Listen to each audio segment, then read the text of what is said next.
Gratitude journal. We've given you an example template of how to do a gratitude journal. You can print this off and use what's already been provided, or you can design your own. It's entirely up to you. This is split into 4 sections in your care package. The first is your morning gratitude, and we've asked you to begin your day by listing 10 things that you're grateful for. Now, this has to be done in the morning because it sets us up for the day and it's putting us in a positive frame of mind straight away. So 10 things that you have woken up to that you feel grateful for. They might not be huge. They might just be small things that we're grateful for.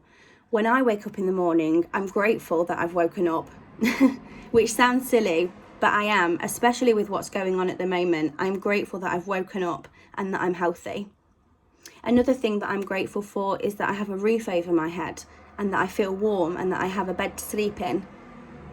Again, that might not be huge to many people, but those of us who have struggled will appreciate that we have a roof over our head and that we have a comfortable, warm bed to sleep in. See how you get on with your top 10 first thing in the morning. The next section of the gratitude journal says what I'm learning from my challenges.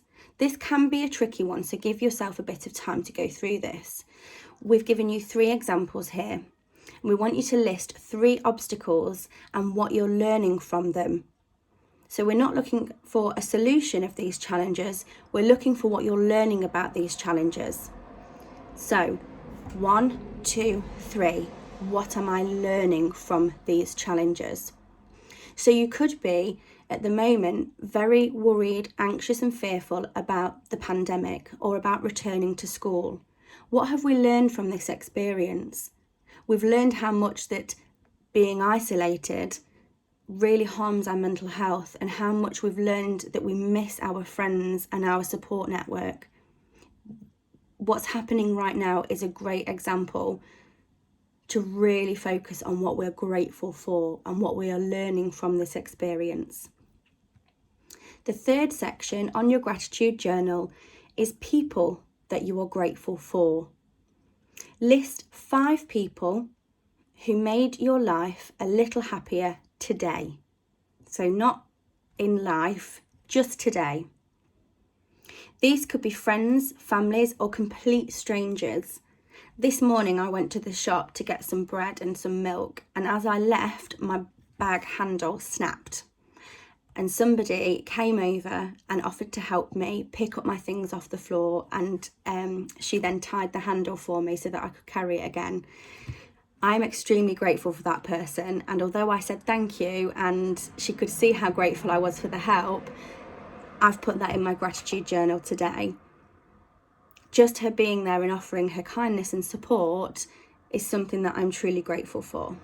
The last section on your gratitude journal is to write about the best part of your day. So this is something you can do before you go to bed at night. The reason it's good to do at the end of the day is because it gives us the time to reflect on all the great things that we've done throughout the day.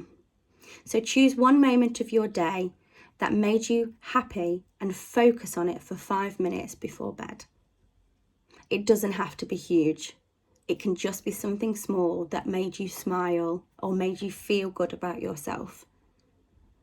Try out doing this journal for a few days. If you can't think of 10 things to list in the morning, list 2. If you can't think of 5 people that you're grateful for today, choose 1. Start small and build it up, and see how you wake up feeling differently and you go to bed feeling differently.